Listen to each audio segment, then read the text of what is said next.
नमस्कार विद्यार्थी मित्रांनो. आज आपण कथा हा साहित्य प्रकार परिचय या प्रकरणाचा अभ्यास करणार आहोत.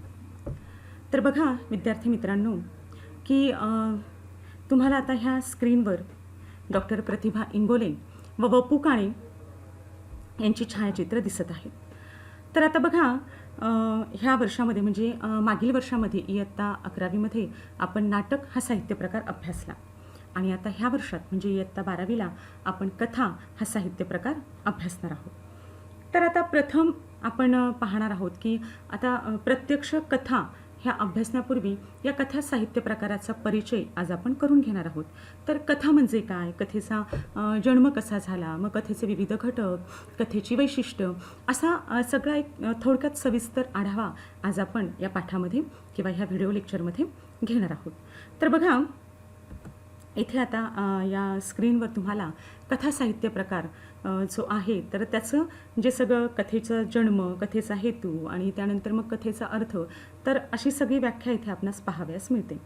तर बघा प्रथम आपण बघूया की कथा हा साहित्य प्रकार शिकण्यापूर्वी आपल्या मराठी विषयाचे खूप सारे विविध साहित्य प्रकार आहेत.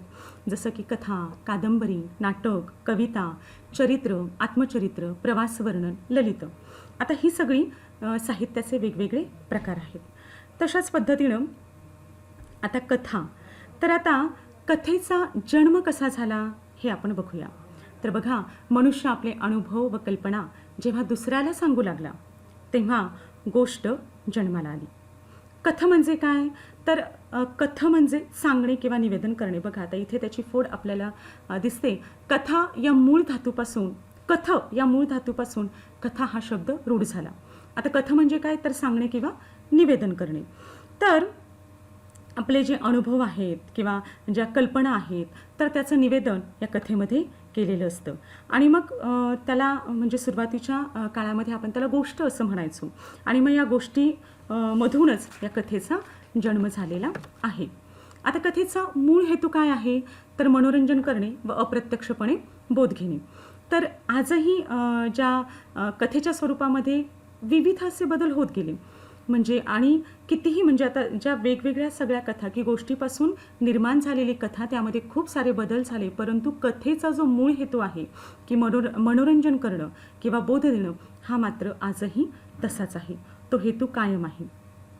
आता आजच्या काळामध्ये जशी रेडिओ, टी व्ही, संगणक, mobile, internet, video game, laptop, iPad अशी विविध करमणुकीची साधने आहेत, तशी पूर्वीच्या काळी फारशी नव्हती. मग साहजिकच रोजच्या विविध घडामोडींवर चर्चा करणे किंवा तासनतास गप्पा मारणे हा करमणुकीचा भाग होऊन गेला.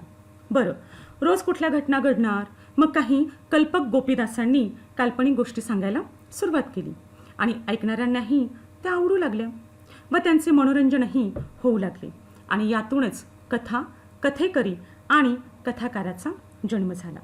कथा या शब्दाचा शब्दशः अर्थ गोष्ट, कहाणी, हकीकत असा होतो. बरेच वेळा एखादा माणूस दुसऱ्याला सांगत असताना म्हणतो, आज मी तुम्हाला मजेदार गोष्ट सांगतो किंवा आज मी तुम्हाला एक आगळी वेगळी कहाणी सांगणार आहे किंवा कहाणी सांगतो किंवा आज मी तुम्हाला एक हकीकत सांगतो. म्हणजेच या तीनही शब्दांचा अर्थ कथा या शब्दाशी साधर्म्य दर्शवितो. सुरुवातीला मौखिक परंपरेपासून सुरू झालेली ही कथा पुढे लिखित स्वरूपात स्थिरावली व चांगलीच लोकप्रियही झाली. मग लिखित स्वरूपात अवतरलेली कथा म्हणजे नेमके काय हे आता प्रथम आपण जाणून घेऊया. तर बघा ह्या पुढच्या स्लाईडमध्ये कथा म्हणजे काय हे आपणास पाहावयास मिळते. तर प्रारंभी बोध देण्यासाठी व नंतर मनोरंजन करण्यासाठी कथालेखनाला सुरुवात झाली. एखादा विचार, भावना, चित्ताकर्षक घटना वाचकांपर्यंत पोहोचवण्यासाठी कथालेखन केले जाऊ लागले. तर बघा, तर अशा ह्या कथेमध्ये काय काय असतं, तर या कथेमध्ये प्रथम असते घटना. घटनेशिवाय कथा लिहिलीच जाऊ शकत नाही. कथेत कथानक असते, काही ठराविक पात्रे असतात. कथेत स्थळ, काळ, वेळ यांचा उल्लेख केलेला असतो. कथेच्या विषयानुसार वातावरण असते. कथेत विविध पात्रांमधील ताणतणाव, संघर्ष व नात्याची गुंतागुंत देखील असते. या सर्वांचा एक उत्कर्ष बिंदू असतो, म्हणजेच त्याला क्लायमॅक्स असं म्हणतो. धक्कादायक किंवा अनपेक्षित शेवटसुद्धा कथेचा असू शकतो. सर्वात महत्त्वाचं म्हणजे कथेला सुयोग्य व उत्तम असे शीर्षक असते. बऱ्याच वेळा कथेच्या शीर्षकाची समर्पकता स्पष्ट करा अशी ही कृती आपल्याला दिली जाऊ शकते. कथेच्या शीर्षकावरून कथेत काय काय आहे याचं चाणक्य वाचकाला याचा सहज अंदाज येत असतो. या प्रकरणात कथेची जी व्याख्या आपल्याला सांगितलेली आहे, आता प्रथम ती व्याख्या आपण बघूया. एका विशिष्ट स्थलकाली पात्रांच्या परस्पर संबंधातून घडलेल्या घटनांचे एखाद्या विशिष्ट हेतूने केलेले उत्कंठावर्धक चित्रण म्हणजे कथा. तर बघा आता, एका विशिष्ट स्थलकाली पात्रांच्या परस्पर संबंधातून घडलेल्या घटनांचे एखाद्या विशिष्ट हेतूने केलेले उत्कंठावर्धक चित्रण म्हणजे कथा. आता समजा मी एक कथा सांगायला तुम्हाला सुरुवात केली की अहमदनगर शहरात एक राजा नावाचा मुलगा होता. तो आपल्या आईसोबत राहत होता. ते खूप गरीब होते. आता इथे आता पहा, एका विशिष्ट स्थलकाली, स्थळ म्हणजे आता ह्या कथेमध्ये स्थळ आहे अहमदनगर, म्हणजे ही इथलं स्थळ आहे. स्थळ आता इथे निश्चित झालेलं आहे. आता आई, ही जी आई आहे तर ती आपल्या मुलाला म्हणजे राजाला नेहमी म्हणायची, बाळा काहीतरी काम करत जा, आळस माणसाचा शत्रू आहे. पण राजा तिच्या बोलण्याकडे दुर्लक्ष करायचा. दिवस असेच चालले होते. मग अचानक जगात कोरोना नावाच्या साथीच्या आजारानं थैमान घातलं. अहमदनगर शहरामध्ये ही महामारी येऊन धडकली. आता आपल्या कथेतील काळ निश्चित झाला. तो कसा बघा, आता ही जी मी सांगितलेली कथा आहे पुढे अगदी 4-5 वर्षानंतर किंवा 5-10 वर्षानंतर जर तुम्ही ऐकली तर कथेचा आता इथे काळ निश्चित झाला आहे. तर ही घटना कधीची आहे? 2020 सालची. म्हणजे आता इथे घटना निश्चित झाली. आता पुढे बघा. आता एक दिवस काय होतं तर राजाच्या आईला ताप आला. राजाने आईला डॉक्टरकडे नेलं. डॉक्टरांनी तपासणी केल्यावर कोरोना पॉझिटिव्ह आहे असं सांगितलं. आता राजा आणि त्याची आई खूप घाबरली. डॉक्टर म्हणाले, घाबरू नका, व्यवस्थित उपचार केले आणि पथ्य पाळले तर हा आजार नक्की बरा होऊ शकतो. म्हणजे आता इथे राजाच्या आईला ॲडमिट केले परंतु राजाची जी चाचणी आहे ती मात्र निगेटिव्ह आलेली आहे आणि म्हणून तो आता होम क्वारंटाईन झाला आहे. मग आता इथे पहा, ह्या कथेमधील जे पात्र आहेत, आता ते पात्र आपण लक्षात घेऊ. तर काय कुठले कुठले पात्र आहेत यामध्ये? तर आई आहे, राजा आहे आणि डॉक्टर आहेत. त्यानंतर आता आणखीन आपण शेजारी पाजारी सुद्धा यामध्ये आपल्याला वाढवता येऊ शकतात आणि त्यांच्या मुखी आपल्याला अगदी चटपटीत संवादही देता येऊ शकतात. आता यांच्या परस्पर संबंधातून आपल्या घटना आपल्या लक्षात आली. काय आली? तर राजाच्या आईला कोरोना झाला. आता आपली उत्कंठा वाढली बघा की आता पुढे काय होणार? राजाची आई बरी होणार का, की तिचा मृत्यू होणार? मग राजाची आई जर बरी झाली म्हणजे आता समजा की आता हा सगळा अगदी संकटाचा सामना आहे राजा आणि राजाच्या आईसाठी. मग आता तो आता ह्या सगळ्या संकटाचा सामना कसा करणार? किंवा मग आता जर आपण इथं कथेचा हेतू जर मनोरंजक ठेवला किंवा मनोरंजक जर आपल्याला करायचं असेल तर मग आपण इथे काय मांडू शकतो? तर राजाची मनस्थिती बरोबरच त्याची जी आता दैनंदिन जीवनामध्ये होणारी जी तारांबळ आहे ती आपल्याला इथे दाखवते. किंवा अगदी जर सकारात्मक या कथेचा शेवट करायचा असेल तर कथेचा शेवट हा आपल्या हातात असतो. तो सकारात्मक करायचा आहे की नकारात्मक? तर मग जर हे यशस्वी करण्यासाठी हे संपूर्णपणे हे लेखकावर अवलंबून असतं की कथेचा शेवट हा आपल्याला सकारात्मक करायचा आहे की नकारात्मक. मग यावरनं काय होतं की कथेची जी उत्कंठा आहे ती वाढत जाते. आणि मग आता ही जी गोष्ट आहे ही मी फक्त कथेची व्याख्या तुम्हाला समजण्यासाठी की कथेमध्ये घटना कशी असते, स्थळ कसं असतं, पात्र कसं असतं हे समजून सांगण्यासाठी ही छोटीशी कथा मी तुम्हाला या ठिकाणी सांगितली. मात्र हिचा शेवट तुम्हाला तुमच्या पद्धतीनं करावयाचा आहे. आता कथेची जर आपण पूर्वपीठिका पाहिली तर आपल्या लक्षात येईल की 1890मध्ये हरिभाऊ नारायण आपटे यांनी करमणूक या साप्ताहिकाची सुरुवात केली व त्यातून कथा प्रकाशित केल्या. आता साप्ताहिकाच्या नावावरूनच कथेचा, करमणुकीचा किंवा मनोरंजनाचा हेतू आपणासमोर स्पष्ट होतो. आता लिखित स्वरूपातील विचार वाचकांपर्यंत विविध माध्यमातून पोहोचवले जाते. रोज प्रकाशित होणारे त्याला आपण दैनिक किंवा वर्तमानपत्र असं म्हणतो. वर्तमानपत्रांनाच धावपळीचे साहित्य असे म्हटले जाते. आठवड्याला प्रकाशित होते त्याला साप्ताहिक म्हणतो. 15 दिवसांनी प्रकाशित होते त्याला पाक्षिक म्हटलं जातं. महिन्याला प्रकाशित होते त्याला मासिक म्हटलं जातं. तर वर्षाला प्रकाशित केले जाते त्याला वार्षिक असं म्हणतात. या व्यतिरिक्त काही विशेष अंकही आहेत, जसं दिवाळी अंक, वर्धापन विशेष अंक, पुण्यतिथी विशेष अंक किंवा शाळा महाविद्यालयाचे देखील वार्षिक अंक निघत असतात, ज्यात अहवालाबरोबरच विद्यार्थ्यांचे लेख, कविता, कथा छापल्या जातात. आता लिखित स्वरूपातील कथा लोकप्रिय करण्यात नारायण हरिभाऊ आपटे यांचा सिंहाचा वाटा आहे. हे एक थोर कादंबरीकार होते. त्यांनी कादंबरी लेखनाबरोबरच दैनंदिन जीवनावरील सोप्या व हृदयस्पर्शी अशा अनेक कथा लिहिलेल्या आहेत. आता या ठिकाणामध्ये पहा विद्यार्थ्यांनो, तुम्हाला त्यांचं छायाचित्र दिसत आहे. आता त्यानंतर पुढे आपण बघूया की कथेची वाटचाल कशी झाली. तर आता कथेची जी ही वाटचाल आहे, तर अगदी गोष्टीच्या रूपातून सुरू झालेली ही कथा नंतर लघुकथा, नवकथा, आधुनिक कथा अशी टप्प्याटप्प्यानं विकसित होत गेली. गोष्ट प्रथम जेव्हा सांगितली जाऊ लागली आणि मौखिक स्वरूपातून लिखित स्वरूपात ती आली आणि मग बोध देणे आणि मनोरंजन करणे हाच खरा उद्देश होता. हरिभाऊ नारायण आपटे यांच्या काळातील गोष्ट दैनंदिन जीवनाशी निगडीत होती. तेव्हा साधी, सोपी, हृदयस्पर्शी अशी कथेची भाषाशैली होती.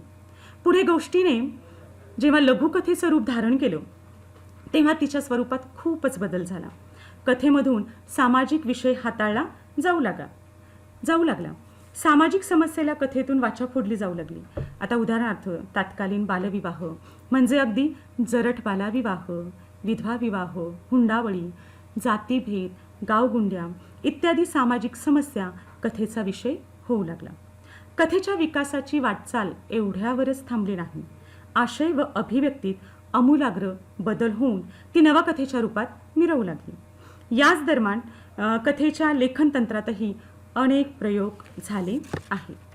प्रादेशिक व बोलीभाषेचा साजशृंगार याच काळात तिने केला. अनेक ग्रामीण कथाकार, दलित लेखक लेखिका उदयाला येऊ लागल्या आणि आपापले अनुभव विश्वाचे जे दालन आहे त्यांनी कथेसाठी खुले केले. शंकर पाटील, रारो बुऱ्हाडे, भास्कर चंदनशिव, अप्पासाहेब खोत अशा ग्रामीण कथाकारांनी सामान्य माणसाला कथेचा नायक केले. अण्णाभाऊ साठे, शंकरराव खरात, बाबूराव बागुल इत्यादी थोर दलित साहित्यिकांनी वास्तववादी कथा लिहिल्या आणि मराठी कथेला त्यांनी समृद्ध केले. तसेच ची. जोशी, द. मा. मिरासदार, रमेश मंत्री, मुकुंद टाकसाळे इत्यादी लेखकांनी ही विनोदी कथा लिहून कथेला बहुआयामी केली. आधुनिकतेपर्यंत येऊन पोचलेल्या कथेच्या प्रत्येक टप्प्यापर्यंत कथा लेखकांचे योगदान देखील खूप मोलाचे आहे. कुसुमावती देशपांडे. आता आधुनिकपर्यंत आता ही कथा जी आपली आली, तर ह्या आधुनिकतेपर्यंत ही कथा आल्यानंतर मात्र अनेक काही लेखिका या काळात यांनी पण अतिशय सुंदर अशा कथा लिहिल्यात. तर त्यापैकी कुसुमावती देशपांडे, ज्योत्स्ना देवधर, शैलेजा राजे, गौरी देशपांडे अशा नामवंत लेखिकांनी स्त्रियांचे अनुभव कथेच्या माध्यमातून व्यक्त करून कथेचा प्रवाह आणि आशय वृद्धिंगत केला. आधुनिक कथेमध्ये विषयाचे वैविध्य वाढले. केवळ घटनेचे कथन करण्यापेक्षा कथा मनोविश्लेषणही करू लागली. आता पुढे आपण बघणार आहोत कथेचा प्रकार. तर बघा या स्लाइडमध्ये तुम्हाला कथेचे प्रकार दिसत आहेत. तर कथेचे लघुकथा, दीर्घकथा, रूपक कथा, गूढकथा, भयकथा, अद्भुत कथा, विज्ञान कथा, विनोदी कथा, ग्रामीण कथा, दलित कथा इत्यादी कथेचे प्रकार आहेत. तर आता ह्या प्रकारानुसार कथेचे महत्त्वाचे घटक आहेत. तर कोणते महत्त्वाचे घटक आहेत ते आपण बघूया. आता प्रथम आपण थोडासा कथेचे प्रकार याविषयी जाणून घेऊ. तर आता जसं लघुकथा, दीर्घकथा, रूपक कथा, गूढकथा, भयकथा, अद्भुत कथा, विज्ञान कथा, विनोदी कथा, ग्रामीण कथा आणि दलित कथा हे जसे सगळे कथेचे प्रकार आहेत, तसेच बोधकथा, नीतिकथा, पौराणिक कथा, ऐतिहासिक कथा असे कथेचे विविध प्रकारही आपल्याला सांगता येतील. आता ह्या सगळ्या कथा प्रकारावरून कथेचे महत्त्वाचे घटक आहेत. त्यातील पहिला घटक आपण बघूया, कथाबीज. आता हे कथाबीज जे आहे तर कथा मूळ घटनेवर घेतलेली असते. त्या घटनेलाच कथाबीज असं म्हणतात. कथेची अख्खी इमारत या कथाबीजावर उभारलेली असते. कथाबीज जेवढे सकस तेवढी ती कथा सरस असे म्हणता येईल. कथेचा दुसरा घटक म्हणजे कथानक. कथेच्या मूळ घटनेत प्रसंग, पात्रांच्या कृती, त्यांची स्वभाव वैशिष्ट्ये, वातावरण यांचा तपशील हळूहळू उलगडत जातो. या सर्वांच्या एकत्रितकरणातून लेखक आपला भावाशय कथन करतो. यालाच कथानक असे म्हणतात. त्यानंतर कथेचा तिसरा व महत्त्वाचा टप्पा म्हणजे किंवा घटक म्हणजे पात्रचित्रण. लेखक कल्पकतेने एखाद्या व्यक्तीची वृत्ती, कृती, उक्ती, जीवनदृष्टी, वागण्याची पद्धत यांच्या माध्यमातून एक शब्दरूप प्रतिमा तयार करतो. या शब्दरूप प्रतिमेलाच पात्र असे म्हणतात. हे पात्र जेव्हा वास्तव्यात रेखाटलं जातं तेवढी ती कथा प्रभावी ठरते. त्यानंतर कथेचा चौथा घटक म्हणजे वातावरण निर्मिती. आता कथेच्या यशात स्थळ काळाबरोबरच वातावरणाचाही मोठा वाटा असतो. सामाजिक, भौगोलिक, सांस्कृतिक, राजकीय वातावरणाचा कथेतील पात्रांवर प्रभाव पडलेला असतो आणि या वातावरणाचे यथार्थ वर्णन कथेची रंजकता वाढवते. कथेचा पाचवा घटक म्हणजे नाट्यमयता किंवा संघर्ष. आता कथेत चांगल्या वाईटाचा संघर्ष असतो. यातून नाट्य निर्माण होते. आनंद आणि सुखात्मक घटनातूनही आनंद निर्मिती होत असते. कथेतील नाट्यमयताच वाचकाच्या मनाची पकड घेत असते. आता कथेचा सहावा घटक आहे संवाद. नाटक जर पाहिलं तर या नाटकामध्ये फक्त पात्रांची कृती आणि संवाद असतो. पण कथेत मात्र लेखकाच्या निवेदनाचे म्हणजे पात्रांचे आकर्षित, चटपटीत, प्रवाही पण व्यक्तिरेखेला साजेसे संवाद असतात. या संवादाच्या जोरावरच लेखक पात्रांच्या माध्यमातून आपले विचार वाचकांपर्यंत पोहोचवत असतो आणि अर्थपूर्ण संवाद कथेला एक वेगळीच उंची प्राप्त करून देत असतात. कथेचा शेवटचा घटक म्हणजे भाषाशैली. आता कथेत साधारणतः प्रमाणभाषा व बोलीभाषेचा यांची रसमिसळ करून ती कथा लिहिली जाते. परंतु आता ग्रामीण आणि दलित लेखकांचं जर पाहिलं, त्यांचं कथा जर आपण वाचल्या तर आपल्या लक्षात येईल की त्यांनी बोलीभाषेचा वापर केलेला आहे आणि कथेच्या रचना सौंदर्यामध्ये भर घातलेली आहे. बऱ्याच वेळा कथेतील कथानकाबरोबरच एखाद्या लेखकाच्या वैशिष्ट्यपूर्ण भाषाशैलीची भुरळ वाचकाला पडत असते आणि त्या कथा लेखकाचा चाहता वर्ग हळूहळू वाढत जातो. या घटनांशिवाय प्रारंभ, मध्य व शेवट असे साधारणतः कथेचे 3 महत्त्वाचे टप्पे मानले जातात. कथेची सुरुवातच वाचकाच्या मनाची पकड घेणारी असते. मध्यापर्यंत येता येता वाचक कथेमध्ये गुंतून जातो व अनपेक्षित शेवट उत्कर्ष बिंदू गाठत असतो. आता यानंतर पुढे आपण बघणार आहोत कथेची वैशिष्ट्ये. आता कथेची काय काय वैशिष्ट्ये आहेत तर कथेचं पहिलं वैशिष्ट्य आपण बघूया. तर कथेचं पहिलं वैशिष्ट्य आहे मनोरंजन करणे किंवा मनोरंजन करते. कथा विलक्षण मनोरंजक असते. तिच्या या वैशिष्ट्यामुळेच मराठीत सर्वात जास्त वाचला जाणारा साहित्य प्रकार म्हणजे कथाच आहे. कथेच्या मनोरंजकतेमुळेच तिला दिवाळी अंकामध्ये मानाचे पान दिले जाते. आज मनोरंजनाची कितीही साधने उपलब्ध असली तरी बालमनाचे मनोरंजनाचे माध्यम म्हणजे गोष्टच आहे. छोटी मुलं गोष्ट ऐकायला सदैव उत्सुक असतात. ते कथेच्या मनोरंजकतेमुळेच घडते. त्यानंतर कथेचे दुसरे वैशिष्ट्य म्हणजे कथेमुळे सुसंस्कार होतात. कथेत संस्कार करण्याची जबरदस्त ताकद असते. मनोरंजनाबरोबरच कथेच्या माध्यमातून मूल्य विचार रुजविता येतात.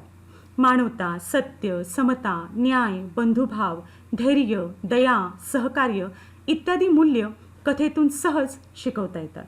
मानवी मूल्यांची कदर करणारी आदर्श व्यक्तिमत्वे कथेतून रेखाटलेली असतात. प्रसंगी सामान्य माणूस आभाळा एवढा कसा मोठा होऊ शकतो हे बोध कथेतून वाचकाच्या मनावर ठसवता येते. त्यानंतर कथेचे तिसरे वैशिष्ट्य म्हणजे उत्कंठा वाढवते.